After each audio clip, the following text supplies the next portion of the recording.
Entonces vamos a tratar de un poco, en resumir, hay diversas enfermedades producidas por protozoarios, pero dentro de ellas hay tres grandes grupos que son importantes que podamos un poco precisar algunos conceptos básicos de lo que es las enfermedades por protozoarios. Uno de los grandes grupos que ustedes también van a ver en la clínica con frecuencia son las enfermedades, las infecciones intestinales producidas por protozoarios. Dentro de ellas, las más comunes, las más frecuentes que van a ver son las amebiasis, la balantidiasis y la yardiasis, ¿no?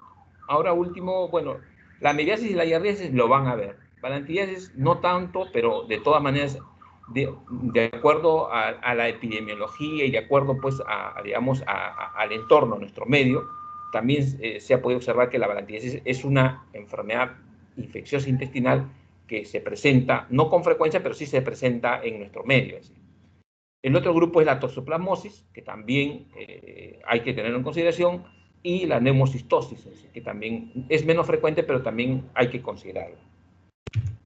En el caso de la amibiasis intestinal, desde el punto de vista ya epidemiológico, es una enfermedad infecciosa intestinal producida por las amebas.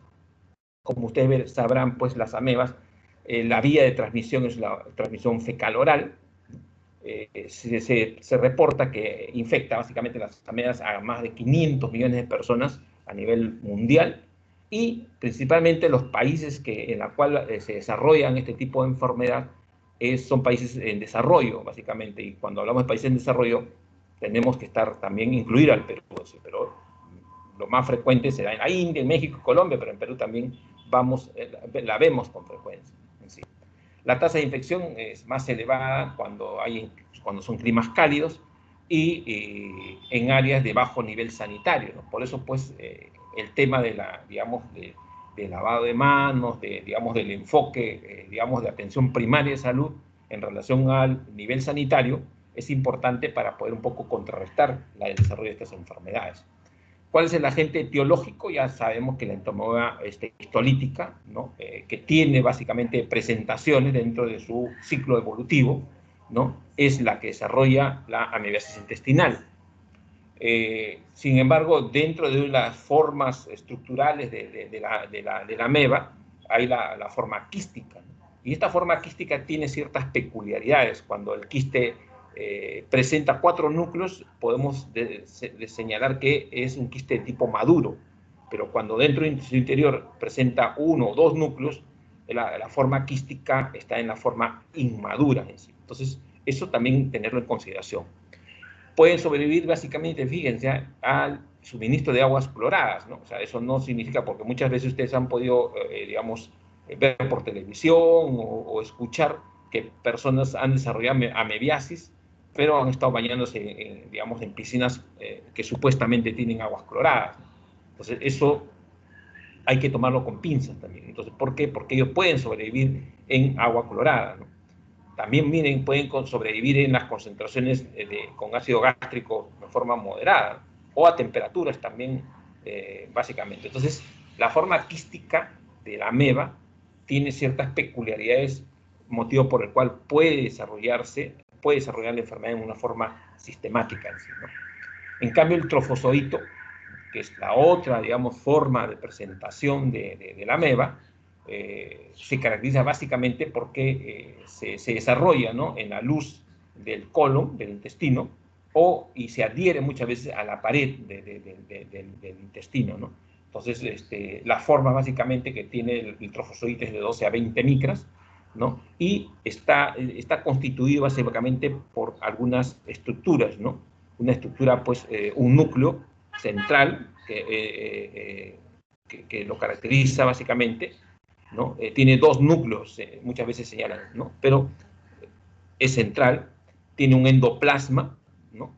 Un endoplasma que dentro de su estructura posee lo que se denomina los pseudópodos digitiformes, ¿no?, que le ayuda básicamente a que este trofozoito se multiplique, ¿no? O sea, se mueva con rapidez, ¿no?, en el intestino y se reproduzca en el intestino, produciendo lo que se denomina digamos, las amebiasis intestinal, ¿no?, que pueden llevar inclusive a la ruptura de la pared intestinal y a producir una peritonitis por amebiasis. Entonces, esto tenerlo en consideración porque estos pacientes pueden, digamos, de una u otra manera, pues, perder la vida por la peritonitis de este tipo, así, ¿no? Bueno, el ciclo de vida no voy a ahondar tanto, esto creo que ya en algún momento de repente lo han visto, pero hay que hay que recalcar que básicamente la vía de ingreso es por vía oral, ¿no? Oral fecal, ¿no? Y fundamentalmente, pues, cuando el agente patógeno es ingerido por la vía oral, puede realizar colonización no invasiva, básicamente centrada a determinados órganos, en el caso que viaje o se presente en la luz intestinal, no invade, ¿no? En segundo lugar, puede desarrollar lo que se denominan enfermedades intestinales, la que hemos señalado básicamente, ¿no? Y también se ha podido observar que este agente patógeno puede desarrollarse en algunos otros órganos, originando lo denominadas enfermedades intestinales. ¿Cuáles son los órganos blancos que tienen cierta predicción? El cerebro, 1, el pulmón, 2, el hígado, 3, y en muchos de los casos a veces pues tiene predicción por el páncreas, pero en estos casos no. Lo más frecuente es lo que hemos señalado, ¿no? Entonces, esto es el proceso, básicamente, el ciclo vital, ¿no? Que básicamente se puede observar que el hospedador humano puede liberar hasta 45 millones de quistes al día. Entonces, miren la cantidad de, digamos, agentes patógenos que pueden desarrollarse y localizarse en diversas partes de diversos órganos y desarrollar la enfermedad. ¿Cuál es la patogenia? La patogenia básicamente depende de diversos factores, digamos, cómo se desarrolla la enfermedad y, digamos, el grado de afectividad, de infectividad que tiene este agente patógeno, depende de varios, digamos, factores. Uno es el estado del hospedero, ¿no? Si estamos frente a un paciente con inmunosupresión, como los pacientes con VIH, ¿no? Digamos, el grado de infectividad es mayor, ¿sí? Digamos, de esta ameba. Pacientes que usan o tienen tratamiento con corticoides, con desnutrición proteica, ¿no? O, digamos, embarazadas, ¿no? Pacientes que tienden a desarrollar condiciones de pH bajo, ¿no? Entonces, o pacientes que tienen una flora bacteriana aumentada. Son pacientes que tienden un poco a desarrollar, digamos, este tipo de enfermedades, y por lo tanto, pues, el grado de patogenicidad de la ameba va a jugarles, digamos, un partido diferente o en contra de ellos, ¿no? Porque estos pacientes están predispuestos a desarrollar este tipo de enfermedad en forma grave, ¿sí? El otro factor infectivo que también hay que tener en consideración es el grado de virulencia del parásito, ¿no? No todas las amebas, digamos, o dependiendo de, digamos, de la forma infectiva, van a ser agresivas o no agresivas. Por eso es que la virulencia del parásito depende de la capacidad fagocitaria digamos, de la ameba en sí, ¿no? La producción de colagenasa, la producción de proteínas citotóxicas, ¿no? La capacidad de lisis celular que tiene el hospedero, y básicamente también el grado de, digamos, de la presencia de la denominada hialuronidasa. La hialuronidasa, ustedes saben que es una enzima que degrada el ácido hialurónico y que sirve como elemento catalizador para que la ameba pueda de una u otra manera, pues, romper o lisar las células infectadas y poder reproducirse en forma sistemática. ¿Cuáles son las formas clínicas que se puede desarrollar o que desarrolla la presencia de la ameba en sí? Uno, la amibiasis crónica, que es una forma clínica. La amibiasis disentérica aguda, que es otro tipo de enfermedad que muchas veces puede, digamos, puede confundirse con una disentería de tipo aguda, inespecífica. La colitis mediana fulminante. Hay apendicitis mediana, sí, también hay casos que se han desarrollado, que han hecho pacientes con apendicitis supurado gangrenada asociada a ameba, la presencia de la ameboma, la amibiasis perforante, ¿no? Y el absceso hepático mediano. Estas son las formas clínicas más comunes, más frecuentes en la cual se presenta o podemos identificar a la ameba en sí. En el caso de la amibiasis crónica, ¿no? es la forma más frecuente de la amibiasis intestinal. Ojo, estamos desarrollando enfermedades infecciosas intestinales, ¿no?, más frecuentes. Entonces, dentro de este tipo de enfermedades, la amibiasis intestinal es la más frecuente, ¿sí? Ahora, tener en consideración que esta amibiasis intestinal puede evolucionar a cualquier otro tipo de amibiasis, ¿no? O curarse espontáneamente, muchas veces. Va a depender de la cantidad de la colonia y de los elementos que ya hemos señalado en su momento. ¿Cuáles son los síntomas que presenta un paciente con amibiasis crónica? El paciente presenta síntomas de colitis, ¿no? O sea, dolor abdominal, diarrea, presencia ocasional de moco. Entonces, esos son signos y síntomas que un paciente portador de amibiasis crónica desarrolla. O muchas veces también desarrolla periodos de constipación.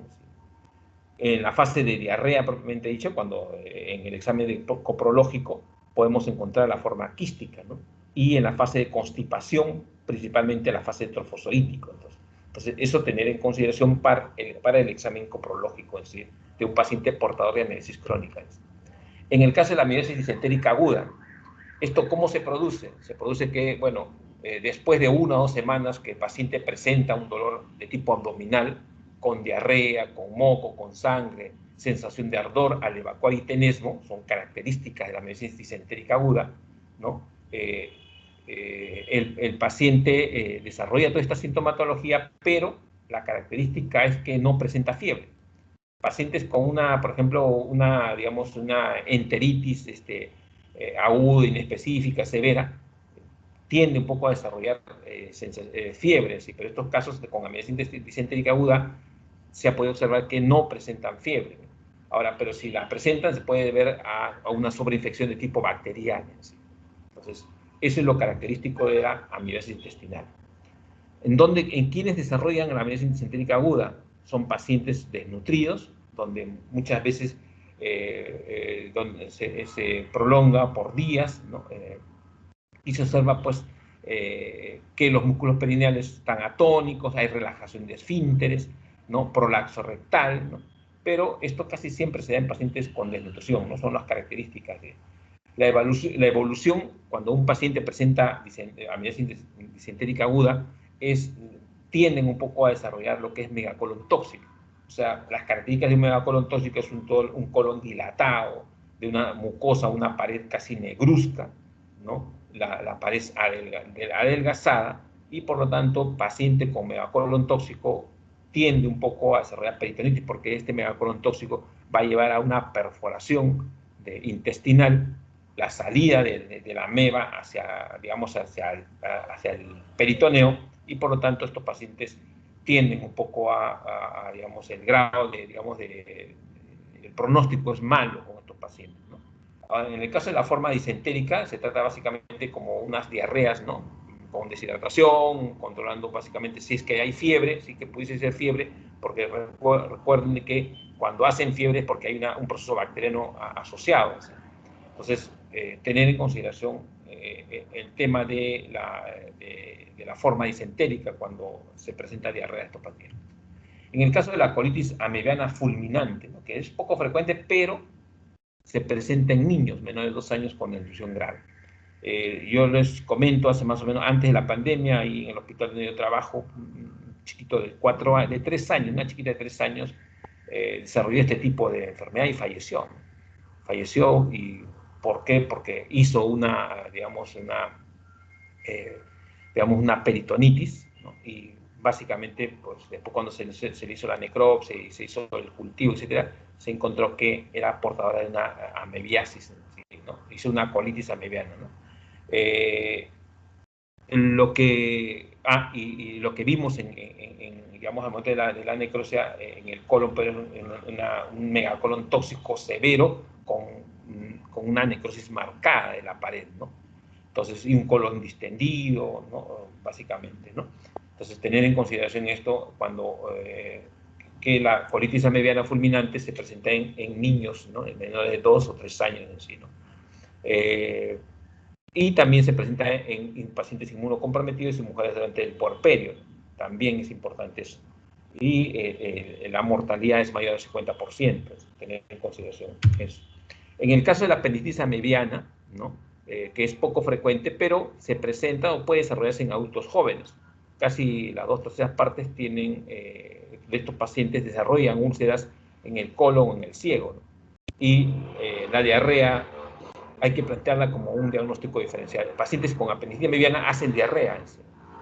En cambio, un paciente con una apendicitis común y corriente, una apendicitis aguda supurada, gangrenada, ¿no? Por ejemplo, por otro tipo de agente patógeno, por fecaloma, etc., no hacen diarrea. En cambio, en la apendicitis mediana, sí pacientes hacen diarrea. Entonces, tener en consideración ese dato también. En el caso de la meboma, se manifiesta como una masa abdominal que hemos señalado dentro de, digamos, de la luz intestinal.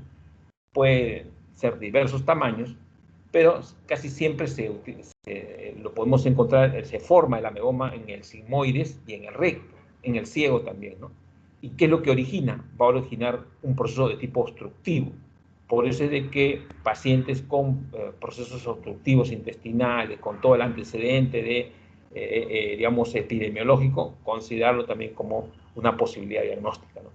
Desde un punto de vista ya histológico, histopatológico, lo que vamos a poder observar en el intestino afectado por el ameboma, vamos a encontrar una mucosa, submucosa y hasta básicamente mucosa y submucosa afectada por una necrosis de la misma, ¿no? Entonces, hay daño de mucosa y submucosa, hay necrosis de ambas capas y un severo infiltrado inflamatorio de tipo crónico y agudo. Y dentro de esa necrosis, ¿no? Y el infiltrado inflamatorio, alrededor de ellas vamos a encontrar estructuras medias ulcerativas, y dentro de ellas podemos encontrar o ubicar a la ameba en sí, ¿no? La ameboma casi siempre se desarrolla en el adulto, ¿no? No en jóvenes ni en niños en sí, ¿no? Más frecuentes en gente adulta. En el caso de la amebiasis imperforada, es una complicación, se corrige quirúrgicamente, pero muchas veces es como consecuencia de las patologías anteriores. Y, por último, dentro de la amebiasis, la formación del absceso hepático mebiano también es la forma más común de la amebiasis extraintestinal y tiende un poco más a desarrollarse en hombres. Los pacientes hacen fiebre y lo característico es que al examen físico presentan dolor en el hipocondrio derecho, presentan una hepatomegalia. Si le hacen un examen de sangre, encuentran una leucocitosis mayor a 10.000, ¿no? La elevación de la fosfatasa alcalina está en el 75% de los casos, elevada, y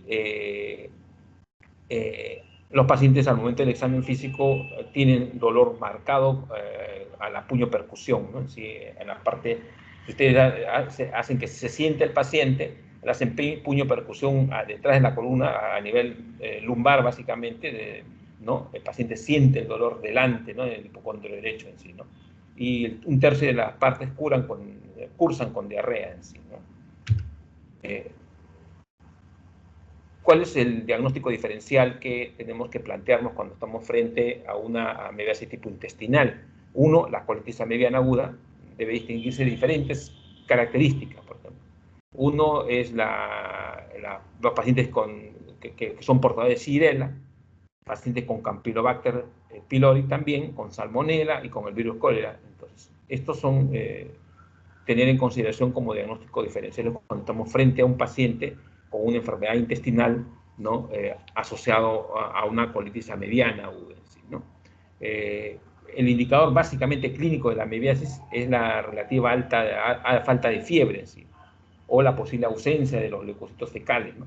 Pero hay que, de todas maneras, pedirle un examen de heces al paciente para poder hacer el diagnóstico definitivo, aislando o tipificando el agente patógeno, en este caso la ameba, ¿no?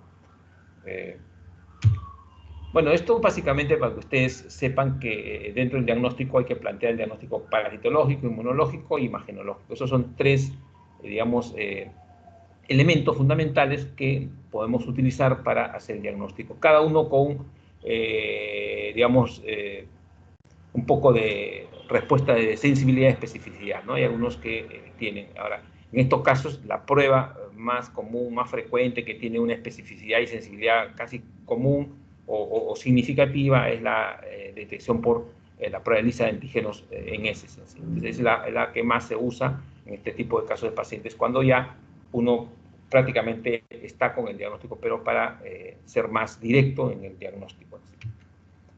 Desde el punto de vista macroscópico, lo que señalábamos, ¿no? El aspecto se le hace una colonoscopía y estos son fotos de una metástasis intestinal, ¿no? Como una especie de formaciones nodulares, ¿no? Alrededor medias brillosas, crecentes, ¿no? Como son nódulos pequeños en donde están la presencia. Ahora, a nivel del colon, miren, forman estructuras medias de úlceras de colon, ¿no? Que miden más o menos 1 a 2 milímetros, ¿no? Como una especie de picaduras, ¿no? Como picadas, como que han picado la mucosa, ¿no? De ahí básicamente uno toma una biopsia, una muestra, y ya en un corte transversal, hacemos un corte transversal y ya lo observamos en la lámina, ¿no? En la cual vamos a poder observar que la mucosa y la submucosa, prácticamente hay un área ulcerada bien delimitada, ¿no? Que inclusive y puede invadir parte de la mucosa, de la muscular en sí, pero la afectación básicamente de la mebiasis a nivel intestinal es mucosa y submucosa en sí. Entonces, como se muestra acá en la fotografía en sí, ¿no? Esta es la característica histopatológica de la mebiasis de tipo intestinal. Esto básicamente para que ustedes un poco puedan diferenciar o precisar la forma digamos, del quiste, de la ameba o entomoeba histolítica. Miren la capa, ¿no? Gruesa, una doble capa birefringente, ¿no? Básicamente en este lado podemos ver ya no la forma quística, sino la forma de trofozoito, un trofozoito con eritrocitos ingeridos procedentes de las heces en sí, ¿no? Y bueno, este se hago con otra coloración con tricrómica, en la cual podemos ver la estructura del trofozoito, ¿no? Como una especie de un núcleo, casi dos núcleos se pueden observar acá, un núcleo acá y otro, pero casi es un núcleo bien delimitado, un poco excéntrico. Así. Esas son las características, digamos, morfológicas de la forma quística y la forma trofozoítica, que son las formas de infectividad del agente patógeno. En el caso de del Balantidium coli, que es otra enfermedad de tipo intestinal, ¿no? Producida por el Balantidium coli, ¿no? Que no es tan frecuente, pero sí tenemos que tener en consideración lo siguiente. También, como ustedes verán, pues tiene forma de trofozoítico, una forma trofozoito, ¿no? Que tiene una forma medio ovalada, su diámetro puede medir de 50 a 200 micras, rodeada de cilios. Estos cilios le dan digamos, la propiedad de adherirse a la mucosa intestinal y producir el daño tisular, ¿no? Tiene dos polos y dos núcleos. Acá miren, este es un núcleo grande y un núcleo pequeño, ¿no? Es la característica del trofozoito del Balantidium coli, es un núcleo y otro núcleo, ¿no? Son, básicamente, tiene estructuras medias vaculadas, ¿no? Unas vacuolas y un macronúcleo, un micronúcleo y formas vaculadas dentro de, entre comillas, lo que vendría a ser el citoplasma, ¿no? Y sus cilios casi que le dan esa propiedad, ¿no? De adherencia, ¿sí? En el caso de la forma quística, son formas medias redondeadas, de 40 a 60 micras, tienen una doble membrana y se resalta el núcleo, ¿no? Hay un núcleo marcado, ¿no? Un macronúcleo que le llaman. Entonces, esa es la característica morfológica de la forma quística. La forma trofozoítica y la forma quística, miren. Desde el punto de vista ya fisiopatológico, ¿cuál es la vía de infectividad? La vía de ingreso por vía digestiva. Se ingiere, digamos, al agente patógeno por agua contaminada o alimentos contaminados, ¿no? Y lo que vamos a poder observar que en el estómago, ¿no? Se disuelve la capa externa del quiste, ¿no? ¿Y qué es lo que va a producir, va a traer como consecuencia la disolución de esta capa externa del quiste? Que este agente patógeno comience a realizar la reproducción por división binaria en sí, ¿no? En el caso de la localización de los trofocitos se da en el intestino grueso, ¿no? En sí, en la luz del intestino grueso y muchas veces en la pared mismo, ¿no? ¿Cuáles son los factores de virulencia, ¿no? ¿Qué es lo que permite a este agente patógeno pues, ser más virulento que otros? Uno, la plasticidad del trofozoito del Balantidium coli. En segundo lugar, la presencia de los cilios, que provocan movimientos de rotación del trofozoito, ¿no? Y esto le da un mayor, digamos, porcentaje de infectividad al Balantidium coli. Y en tercer lugar, la presencia de la hialuronidasa, igual que algún otro agente patógeno que se llama hace un momento. La hyaluronidasa juega un rol importante en la virulencia del Balantidium coli. ¿Por qué? Porque es una enzima que tiende un poco a degradar el ácido hialurónico. ¿Y esto qué le permite? Le permite al Balantidium coli infectar otro tipo de células, o por lo menos, ser fagocitados por los macrófagos, y estos van a llevarlo a por diversas vías, lo pueden llevar a infectar. Desde un punto de vista epidemiológico, bueno, pues una enfermedad cosmopolita, mayor prevalencia en zonas tropicales, el cerdo es el reservorio natural, y la mayor fuente de infectividad es la carne de cerdo, de chancho. El ciclo de vida, bueno, ya hemos señalado, básicamente es por vía oral, a través de alimentos o agua contaminada, ¿no? El quiste es el que infecta básicamente y es adquirida por el huésped a través de los alimentos o agua contaminada. Y a nivel intestinal, de la luz intestinal, ¿no? Este es el mecanismo de diseminación o de reproducción que hace el trofozoito para poder finalmente ser liberado como un quiste maduro. ¿No? Entonces, todo este es el mecanismo de reproducción de este agente patógeno. ¿Cuáles son las manifestaciones clínicas? Hay que considerar que el Balantidium coli, la balantidiasis, es una enfermedad que tiene una evolución de 4 o 6 días, ¿no? Los pacientes desarrollan, cuando son asintomáticos, pueden desarrollar entre 15 a 20 deposiciones diarias en sí, ¿no? Que eso es prácticamente un escándalo. Entonces, pero tienen esa sensación de ir al baño con pujo, con tenesmo, pero aumenta en sí, ¿no? En segundo lugar, cuando ya esta enfermedad se vuelve crónica, las heces se presentan como heces con moco, pero sin sangre, lo que hace la diferencia con otras patologías intestinales producidas por otros agentes patógenos. Pacientes que presentan náuseas, vómitos, cefalea, que es importante, y la anorexia. En fase aguda se presenta como un cuadro disentérico, común y corriente, convencional, pero las deposiciones con sangre y moco están presentes. El paciente presenta dolor abdominal, pujo, tenesmo, y en muchos casos desarrollan úlceras intestinales. ¿Cuál es el diagnóstico? Como casi siempre la mayoría de las enfermedades de tipo intestinal por protozoario, es el examen directo en fresco. Ahí se puede aislar con alguna coloración, inclusive hasta con Lugol, uno puede hacer el diagnóstico en examen directo en fresco y ubicar al quiste, básicamente, ¿no? O en algunos casos, cuando uno hace una endoscopía, paciente con endoscopía, muchas veces en el duodeno encontramos, ¿no? La presencia de Entamoeba coli, ¿sí? Pero no es tan común, ¿no? El examen directo en fresco es el diagnóstico más común, más frecuente que tiene que hacer, ¿no? Microscópicamente, miren, la característica de un trofocito Balantidium coli con coloración de patrocinosina, ¿no? Tiende un poco a tener esta forma media ovoidea en sí. Y en fresco también tiene la misma estructura con la presencia de sus cilios, de forma medio ovoidea, ¿no? Con un macronúcleo un poco casi excéntrico en sí, ¿no? Tiene ciertas características modelos. Lo que se refiere al diagnóstico diferencial de Balantidium coli, hay que hacerlo con todos los cuadros clínicos, con entidades que produzcan colitis o disentería, ¿no? Principalmente con la amibiasis, con la disentería basilar y con la colitis ulcerativa, tener en consideración como diagnóstico diferencial. Pero el diagnóstico se comprueba por el examen de material fecal, examen directo de material fecal, con la presencia de los trofozoitos móviles en el examen directo en sí, ¿no? Entonces, eso es lo que nosotros tenemos que realizar para hacer el diagnóstico directo en sí, ¿no? ¿Cuáles son diagnósticos diferenciales, ¿no? Cuando tenemos frente a un Balantidium coli, hay que hacer diagnóstico diferencial con colitis ulcerativa y con entamoeba histolítica.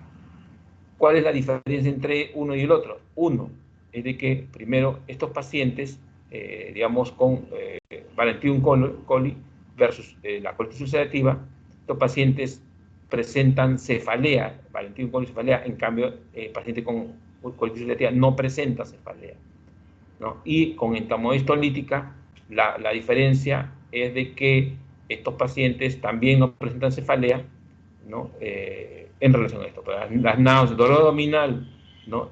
Náuseas, vómitos, diarrea, están presentes, ¿no? A diferencia también que en Balantidium coli, ojo, tener presente que presenta heces con sangre, en entamoeba histolítica no es frecuente que se presente heces con sangre, a diferencia en colitis ulcerativa. Entonces, en relación al diagnóstico diferencial entre Balantidium coli y colitis ulcerativa, la cefalea acá, persistente, acá no hay cefalea. En relación a entamoeba histolítica, acá hay heces con sangre, acá el paciente no presenta heces con sangre. Pero miren la sintomatología y signología que presentan, digamos, estos tres entidades nosológicas que están asociadas o vinculadas directamente a lo que es patología, digamos, infecciosa intestinal, tiene ciertas peculiaridades en sí, ¿no? En el caso de la giardiasis, que es la última, digamos, enfermedad intestinal producida por protozoos, es también, quien lo produce ya saben que es la giardia lamblia, el agente etiológico, es una giardia intestinal, que tiene cierta predicción topográfica por la primera porción del duodeno. El estado infectivo que se presenta es la forma quística. El reservorio básicamente es el ser humano y probablemente muchas veces se ha podido observar que en el castor otros animales salvajes y domésticos pueden servir como reservorio, pero el hábitat básicamente es el intestino delgado. ¿Cuál es el mecanismo de transmisión?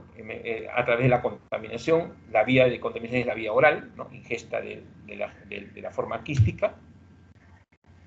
Esta giardiasis básicamente es a nivel mundial, ¿no? La prevalencia casi siempre se desarrolla en climas cálidos y templados, y lo que se ha podido observar que quienes tienen cierta predisposición a desarrollar giardiasis son los preescolares, los lactantes y pacientes con inmunosupresión. O sea, en esos, digamos, tres grupos etarios, o digamos no solamente etarios, sino en estos dos grupos etarios, preescolares y lactantes, son el grupo de riesgo y pacientes con inmunosupresión. Como verán, pues casi la mayoría de patologías, digamos, micóticas y por protozoarios, siempre tienden un poco a desarrollarse en pacientes con inmunosupresión. ¿Cuáles son los factores de riesgo? Bueno, los que comúnmente se dan en este tipo de enfermedades, ¿no? Los malos hábitos higiénicos, el mal saneamiento ambiental, ¿no? Esos son los digamos, elementos que promueven el desarrollo de estas patologías. Digamos, la forma trofozoítica de la giardia de Lambres es característica, es común, no se puede confundir, ¿no? Nosotros cuando inclusive cuando se hacen biopsias, digamos, gástricas, se llega hasta la primera porción del duodeno, y muchos pacientes que no tienen, digamos, presentan trastornos gastrointestinales, muchas veces son producto de la presencia de la giardia de Lambres, y eso se lo hemos visto casi con frecuencia, lo vemos en los pacientes que debutan con una gastritis crónica, piensan que es gastritis, van donde el gastroenterólogo, se le hace una endoscopía, el gastroenterólogo ve pues la primera porción del duodeno, bueno, con eritema, etcétera, etcétera, toma la biopsia, y al momento de hacer la lectura de la biopsia duodenal, vemos que la presencia de giardia lamblia pegada y adherida ¿a qué? A la mucosa, ¿no? A la superficie de la mucosa duodenal. Eso es clásico, ¿no? ¿Y cómo lo vemos? Lo vemos con una forma media piriforme, ¿no? De más o menos un tamaño de largo, tiene 12 a 20 micras, tiene dos núcleos, ¿no? Como una especie de ojos de búho, se ve ahí claramente, ¿no? Y algunos filamentos, ¿no? 4 filamentos que están presentes, pero lo característico es que a través de estos filamentos un poco se adhieren, pero la presencia de estos de ojos o dos núcleos que son como ojos de búho, ¿no? Es lo característico en sí, ¿no? En la forma quística, esta mide más o menos 9 a 12 micras, tiene igual también dos núcleos, ¿no? Y el resto tiene como unas estructuras medias flagelares en sí, ¿no? La forma quística, ¿no? Sí. El ciclo biológico, bueno, eso también lo sabemos, ingestión del quiste por vía oral, hay un desesquistamiento, cuando llega a la primera porción del duodeno, el quiste prácticamente se rompe la pared del quiste, y esto va a originar a que los trofoditos en el duodeno se comiencen a reproducir. La adhesión de los quistes a la mucosa es también parte del ciclo biológico de ellos, y el daño de la mucosa también se va a desarrollar por la adhesión de estos quistes en sí. ¿Qué es lo que se va a originar cuando hay un daño a la mucosa? no tanto va a desarrollar úlcera, sino va a desarrollar básicamente con un área con una marcada, un marcado eritema de la mucosa, digamos, duodenal, ¿no?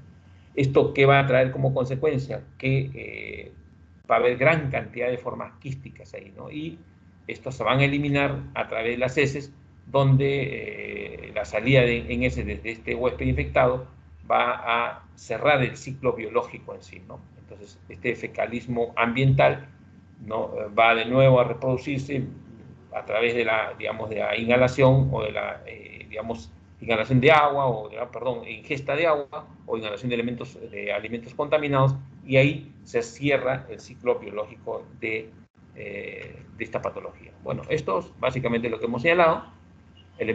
Alimentos contaminados, agua contaminada, se ingesta, digamos, se ingiere, y todo el ciclo que ustedes ya más o menos saben, ¿no? Y la presencia de esto, ¿no?, del trofosodito, que es una forma como una especie de una pera, ¿no? Una forma pera o de un búho, ojos de búho, con una forma piriforme con ojos de búho en sí. Y se encuentra en grandes cantidades, ¿no?, en varias cantidades. ¿Cuál es la patogenia? La patogenia digamos, de este tipo de patologías básicamente se desarrolla dentro del duodeno, primera porción del duodeno, puede llegar hasta inclusive el yeyuno. Se adhiere a la pared intestinal, produciendo inflamación severa o irritación, y en muchos de los casos, cuando persiste básicamente la giardiasis, lo que puede originar es una necrosis de la mucosa intestinal. Ahora, esta necrosis de la mucosa intestinal lo que va a originar es de que la mucosa básicamente sufre un recambio de las células superficiales, quedando en la superficie células inmaduras, ¿no? Y esto va a originar que estas células inmaduras no realicen una función adecuada de absorción, y por lo tanto, pues, el paciente va a ingerir alimentos y va a producirse la diarrea por dificultad de la absorción en sí. ¿Debido a qué? Debido a la presencia de células inmaduras a nivel de la mucosa. ¿Cuál es la clínica? La sintomatología y sinología: pacientes con anorexia, dolor abdominal débil, inconstante, falla en el crecimiento post-pondoestatural, y lo característico como signos clínicos es la fetidez fecal y la diarrea, ¿no? Básicamente, pacientes que hacen atorrea, ¿no? La presencia de grasa en las deposiciones es un signo clínico, digamos, no, digamos, predilecto, pero sí para considerarlo como un cuadro de, digamos, giardiasis en sí. El diagnóstico, como ustedes lo saben, examen de deposiciones, como un examen directo al fresco o un examen seriado por varias muestras, es lo que nosotros podemos típica identificar al agente patógeno. El examen de ELISA con antígenos en deposiciones y el PCR en guerra del hambre, que no es tan frecuente, que es de alto costo, sí nos pueden ayudar, pero el diagnóstico es por coproparasitología, ¿no? Es directo, el examen directo. El control, ya saben ustedes, medidas de prevención, educación, agua, lavar los alimentos, las heces, eliminarlas de forma sanitaria, etcétera, etcétera, ¿no? Bien, eso es en relación a las tres principales enfermedades producidas por protozoarios en infecciones intestinales. Hay otra enfermedad que es importantísima y que tenemos que tener en consideración y por lo menos precisar algunos conceptos, y que es la toxoplasmosis. ¿Y por qué? Porque es una enfermedad producida por el Toxoplasma gondii, que es un protozoario intracelular y que tiene una distribución a nivel mundial y causa una enfermedad, causa la toxoplasmosis, ¿no?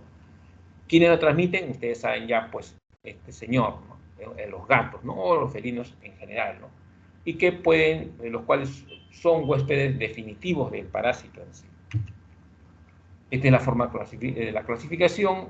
El género del toxoplasma es el Sarcocystis y toxoplasma. Desde un punto de vista de morfología, tiene diversas características el toxoplasma, y su ciclo de vida casi siempre, debido a que los felinos ¿no?, son los huéspedes definitivos de este agente patógeno, o sea, del parásito, pero también pueden infectar al humano y a otros animales en sí. Dependiendo de este ciclo de vida, el Toxoplasma gondii presenta dos ciclos de vida, ¿no? Que más o menos vamos a tratar de desarrollar. Un ciclo de vida que se desarrolla en el gato propiamente dicho y un ciclo de vida que se desarrolla en el hombre y en otros animales. ¿Por qué se caracteriza en este ciclo de vida? Uno, el hombre y otros animales actúan como el huésped intermediario en sí.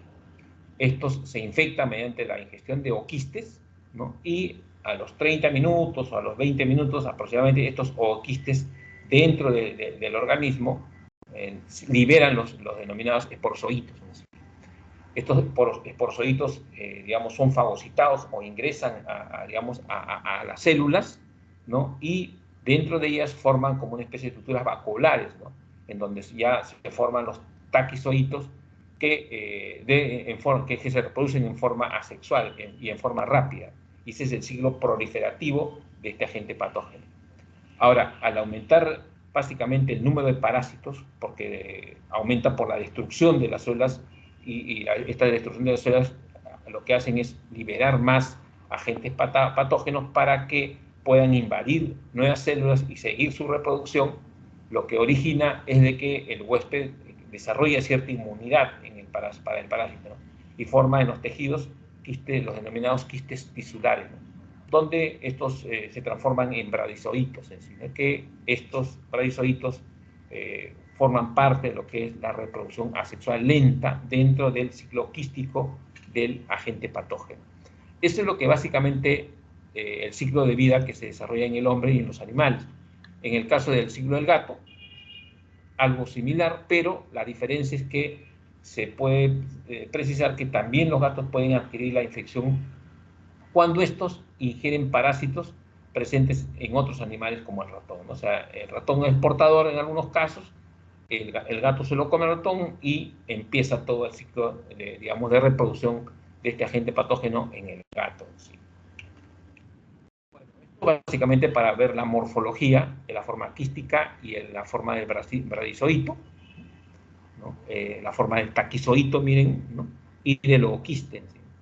Que es diferente a los anteriores porque estos no tienen doble capa, no tienen una capa gruesa, ¿no? Sino es una capa un poco delgada, pero con elementos granulares dentro de ellas, así que lo caracterizan en sí, ¿no?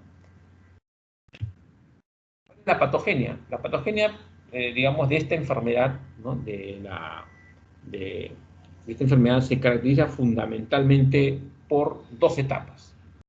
La etapa aguda, que está relacionada básicamente con una etapa proliferativa del ciclo del parásito, y la fase crónica, que está asociada o vinculada directamente a la etapa quística del ciclo del parásito en sí. ¿Qué es lo que quiere decir? Que en la fase aguda, este parásito, luego de haber penetrado la pared intestinal, y dañar la pared intestinal, puede seguir para su diseminación por dos vías, la vía hematógena o la vía linfática. O sea, puede tomar esas dos vías para poder diseminarse. Y de esta manera va a llegar a diversos tejidos u órganos, en la cual intracelularmente los taquizoitos van a alisar las células y liberar su contenido.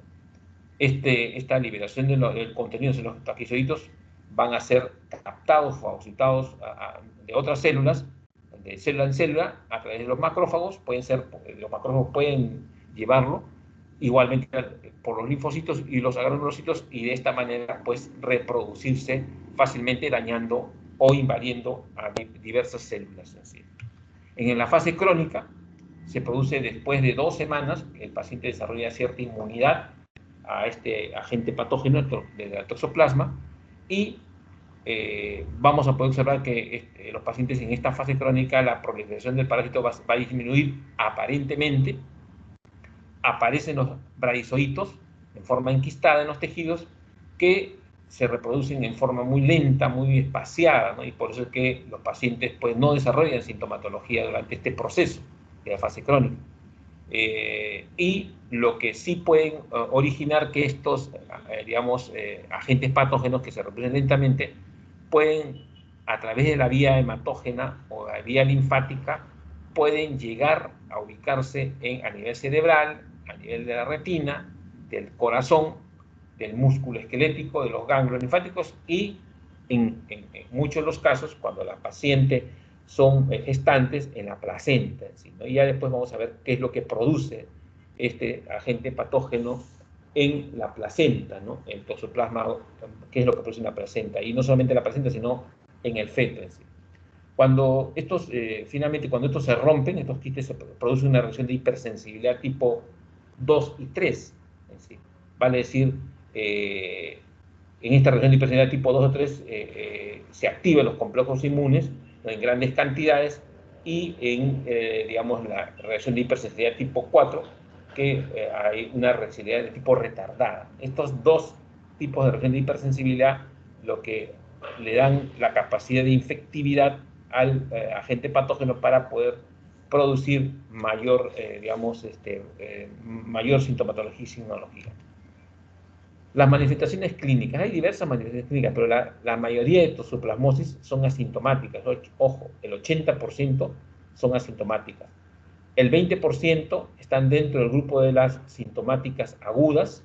El paciente debuta con estado febril, alto, cefalea, escalofríos, sudoración, dolor faríngeo, tos y expectoración. En los casos severos, ya cuando estos síntomas de fase aguda pues se cronifican, se vuelven severos, hay trastornos gastrointestinales, un dolor abdominal intenso, con diarrea, con vómitos y con náusea, y que muchas veces pues, pueden ser confundidos con otras enfermedades porque los dolores artrálgicos, las miocarditis e inclusive producen hepatitis, pueden llevar a la confusión de otras enfermedades diferentes a la toxoplasmosis. ¿Sí? En el caso de cuando ya el toxoplasma infiltra o invade los ganglios o el sistema linfático, acá lo que se va a poder observar es de que los ganglios aumentan de tamaño en forma considerable, son ganglios duros y dolorosos a la palpación, y el grupo ganglionar más afectado son los ganglios cervicales, ¿no? Es la forma clínica más común que se presenta cuando el toxoplasma infiltra o invade el sistema linfático. ¿Sí? En el caso del embarazo, toxoplasmosis en el embarazo, hay ciertas consideraciones que tenemos que tener en cuenta. Cuando se infecta durante el embarazo, ocurre lo que es la parasitemia, ¿sí? ¿no? Es la invasión a todos los órganos, incluyendo la placenta. Por eso es importante, ¿no? Paciente gestante que se sospecha de toxoplasmosis, abordarlo rápidamente porque este agente patógeno puede invadir más de un órgano en sí, ¿no? Y por lo tanto crear pues alteraciones no solamente, básicamente en el feto, en sí, como vamos a ver en sí, ¿no? ¿Y cuál es lo más, digamos, crítico? Es que la infección de la madre es por lo general sintomática. La madre se presenta en forma sintomática, ¿no? Con ciertas molestias, muchas veces de repente una malestar general, mialgias, con cefalea. Pero ojo, paciente gestante que presenta esta sintomatología y como dato epidemiológico es que cría gatos, etcétera, etcétera, o ha estado en contacto, tener en consideración como diagnóstico una de las posibilidades que sea una toxoplasmosis de embarazo en sí. Hay tres tipos de cuando ya esto es afectado, ¿no? La toxoplasmosis congénita, ¿no? Cuando la infección ocurre al final del embarazo, el recién nacido puede nacer prematuro o de bajo peso, puede presentar fiebre, hepato y esplenomegalia, ictericia, ¿no? Y en algunos casos se ha reportado que desarrolla miocarditis y neumonía en sí, ¿no? Rara vez existe como compromiso neurológico, pero la mortalidad es del 12 a 14% si no se hace tratamiento. Entonces, ojo, cuando la infección ocurre al final del embarazo, el paciente prematuro, bajo de peso y con todas estas características. En el caso cuando la infección ocurre alrededor de la mitad del embarazo, al momento del nacimiento, el feto o el recién nacido puede presentar síntomas de encefalitis. En el caso, si estos síntomas de encefalitis son benignos, digamos, el feto puede nacer con un peso normal, con algunas manifestaciones inespecíficas, pero posteriormente, luego de varias semanas, puede tener dificultad para comer y ocasionalmente puede convulsionar.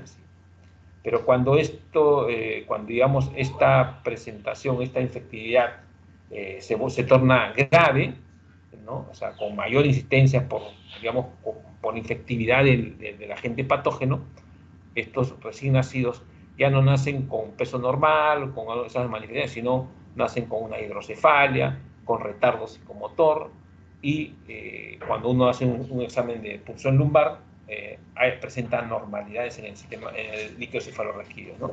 Y esto va a traer como consecuencia posteriores afectaciones del sistema nervioso central. ¿Cuáles son las secuelas irreversibles, ¿no? Hay secuelas irreversibles en este tipo de pacientes. Y estas secuelas irreversibles se presentan cuando la infección ocurre al principio del embarazo. Del embarazo y se presenta como unas manifestaciones tardías, ¿no? Como epilepsia, hay un retardo en el crecimiento neuropsicológico, ¿no? Pacientes presentan calcificaciones a nivel del cerebro o pueden desarrollar macro o microcefalia, ¿no? Microftalmia, entre otras digamos, sintomatología y sinología. También el toxoplasmosis se da en pacientes inmunocomprometidos, sí, como señalamos desde un comienzo, ¿no? Casi todas estas enfermedades atacan principalmente a pacientes inmunocomprometidos. Cuando esta, digamos, infección primaria no es controlada, digamos, la infección es marcada, es mortal, ¿no? Es letal, ¿no? Y pacientes no resisten y fallecen. Cuando se trata de la infección crónica, ¿no? Se presenta como complicaciones las siguientes sintomatologías como toxoplasmosis. Ataca al sistema nervioso central, produciendo pues pérdida de la sensibilidad, parálisis de diversos órganos, hemiparesia, etcétera, etcétera. Pacientes convulsionan, ataxia, ¿no? Movimientos involuntarios, confusión y letargo. Pero lo que se ha podido observar es que también el toxoplasma puede afectar o invadir algunos otros órganos, ¿no? Extracerebrales. Casi siempre ataca al sistema ocular, ¿no? En un 50%, al pulmón en un 25-26% y al sistema cardiovascular, al páncreas y al hígado pueden ser atacados también por digamos, el toxoplasma en sí. Entonces, no solamente la toxoplasmosis puede desarrollarse, digamos, en algunos otros órganos que hemos señalado, sino en la placenta, sino en diversos órganos digamos, que hemos señalado. ¿Sí? El diagnóstico de toxoplasmosis básicamente se realiza a través de las pruebas serológicas, ¿no? Para la detección de anticuerpos, el IgM y IgG. Se puede observar que, como siempre en todo, digamos, diagnóstico serológico, lo que vamos a tipificar es la inmunoglobulina M y la inmunoglobulina G. En la primera semana de infectividad, aumentado, positivo. Pero después de 2 semanas, la IgG se vuelve también positivo, ¿no? La inmunofluorescencia directa también se utiliza, en la prueba de PCR también, ¿no? Y hay otros tipos de pruebas indirectas que se pueden utilizar para el diagnóstico, ¿sí? Pero el más común, el más frecuente, las pruebas más comunes, más frecuentes que se utilizan para el diagnóstico de la toxoplasmosis son las serológicas en sí. Ojo, hay que recordar que el Toxoplasma gondii es un parásito de difícil diagnóstico, ¿sí? Por eso es que se recurre a la prueba de PCR, ¿no? Y a la ELISA en sí, ¿no? La prevención, como toda enfermedad, ¿no? Higiene personal y familiar, hay que sanear el ambiente, ¿no? Neutralizar los vectores de control, de diseminación, etcétera, etcétera, ¿no? Y principalmente el cuidado de los gatos domésticos, ¿no? Evitar que estos gatos se junten con otros gatos o se junten, que no coman o no ingieran comida o carne cruda, o que muchas veces sus heces, digamos, sean pues ubicadas, etcétera, en lugares donde no puedan pues contaminar, ¿no? Y lo principal es que las gestantes no tengan digamos, un contacto directo, ¿no? Aunque se señala que muchas veces muchas gestantes que crían felinos no han desarrollado, pero hay una posibilidad desde el punto de vista epidemiológico que puedan desarrollarlo.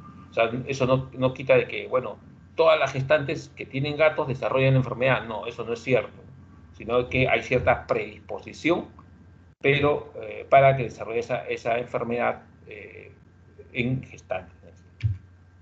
Finalmente, la neumocistosis, ¿no? ¿Qué es la neumocistosis? La neumocistosis es también, bueno, hasta los fines del año 80 se le consideraba un protozoario, ¿no? Ahorita hay cierta controversia, pero todavía se sigue, digamos, considerando dentro del grupo de las enfermedades por protozoarios, ¿no? Es una enfermedad, una infección causada por el patógeno denominado Pneumocystis jirovecii, que antes se denominaba el Pneumocystis carinnis, el cual principalmente tiene cierta predilección por el aparato respiratorio, por los pulmones, ¿no? Y desarrollan cuadros de neumonía aguda o crónica. Por eso es que hay que tener en consideración esto, ¿no? No porque sea común, frecuente, nada, sino porque basado en la epidemiología, que lógicamente cuando estamos frente a un paciente que está desarrollando una neumonía, sea aguda o crónica, tener en consideración que, bueno, puede ser una neumonía común y corriente, convencional, ¿no?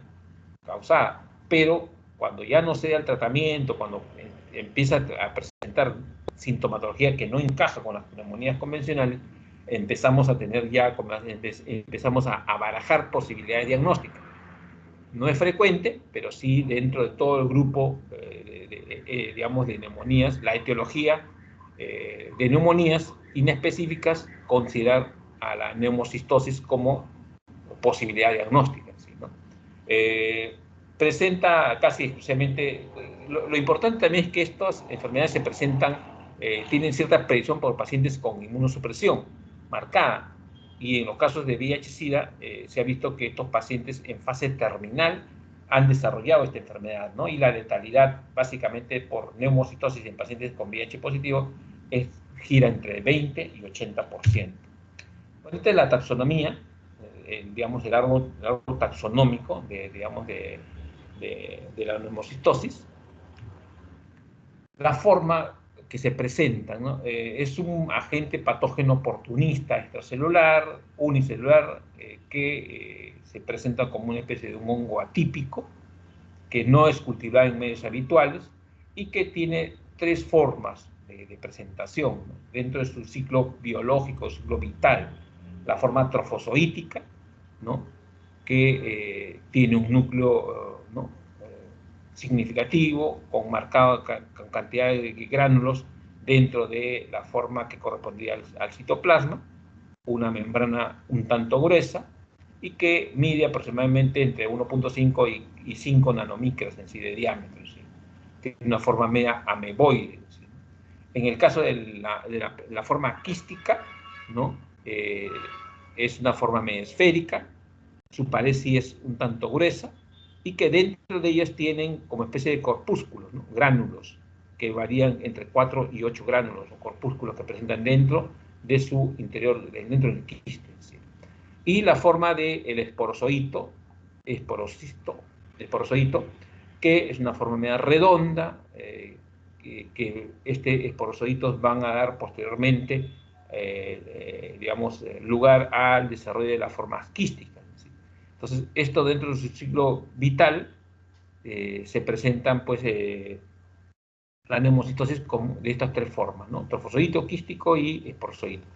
Se usa casi siempre la coloración de Ienza, ¿no? Para poder tipificar digamos, morfológicamente al neumocisto, ¿no? Neumocistosis. ¿Cuáles son las manifestaciones en pacientes VIH positivos? Pacientes presentan fiebre, 70-100% de los pacientes presentan fiebre, tos seca en el 95%, disnea progresiva, 95%, y otros signos y síntomas clínicos inespecíficos, fatiga, dolor torácico, pérdida de peso o manifestaciones extrapulmonares. Este es el ciclo de vida probable, muchas veces es inhalación de quistes, ¿no? Ampliamente diseminados en un tercio del ambiente, ¿no? Estos en pacientes con inmunocomprometidos afectan al parénquima pulmonar, ¿no? Y a nivel del parénquima pulmonar, ¿no?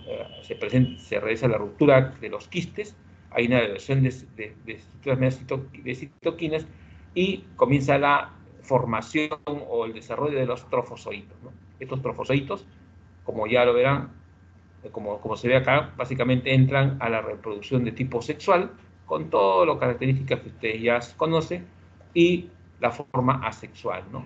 Con, digamos, a través de las mitocondrias, ¿no? Se desarrollan su ciclo de vida de estas dos formas, ¿no? Sexual y asexualmente. El diagnóstico de la neumocistosis es microbiológico, propiamente dicho, pero también hay que tener en consideración que se puede hacer a través de rayos X y de la serología, ¿no? Digamos, utilizando anticuerpos monoclonales, podemos nosotros llegar a un diagnóstico de la neumocistosis. En biopsias pulmonares, cuando básicamente la neumocistosis está acentuada y hay áreas medio especie de reacciones granulomatosas, podemos nosotros ubicar o tipificar al agente patógeno en forma quística en sí, ¿no? O trofozoítica en sí. Muchas veces también se utiliza el lavado bronquiolo-alveolar, ¿no? O aspirados bronquiales, ¿no? Bronquiolo-alveolar, o sea, en el aspirado, en el esputo inducido, podemos nosotros hacer con coloraciones de Paz, con coloraciones de Papa Nicolau, nosotros podemos ubicar o tipificar digamos, a la forma quística en sí, ¿no? Con Yensa también, ¿no? Podemos ubicar la forma trofozoítica y la forma quística en sí, ¿no? Entonces, y las tinciones que se usan son la Yensa, HE también, ¿sí? Entonces, esa es la forma para llegar al diagnóstico. Bien, esto básicamente para recordar que el Toxoplasma gondii, pues el gato es el portador de este toxoplasma. Y finalmente, pues, reiterarles que pues, lo que hemos tratado de ahorita desarrollar en esta clase es transmitirles pues, digamos, algunos conceptos básicos que tienen que ustedes manejar en lo que se refiere a las enfermedades producidas por protozoarios, ¿no? Recuerden bien, fundamentalmente, que las infecciones intestinales asociadas a protozoarios, en el caso de la mebiasis, de la giardiasis, van a verlo ustedes con frecuencia en la práctica clínica. Bien, eso es todo lo que he tratado de resumir. No sé si habría alguna pregunta. Si no, pasamos a culminar la clase del día de hoy. ¿Delega alguna pregunta, una consulta? ¿Todo está bien? No sé si algún compañero desea preguntar. ¿Desean hacer alguna pregunta? Bien, supongo que o han entendido todo o no han entendido nada. Debo suponer lo primero. De todo caso, de todas maneras, voy a colgar ahorita delegada las dos clases, la clase de hoy y la clase de hoy día, para que puedan un poco repasarla y, digamos, de repente un poco a través de otros textos, pues, ampliar sus conceptos o conocimientos. ¿Sí? Sí, Bien, doctor, muchas veamos gracias. entonces. Y ya, de todas maneras, ahorita voy a colgar las clases dentro de un momento, voy a finalizar la reunión y voy a colgar la clase. Ya no se No se preocupen. olvide de descargar Ah, la lista de asistencia, doctor. sí, sí, ahorita, ¿no? La lista.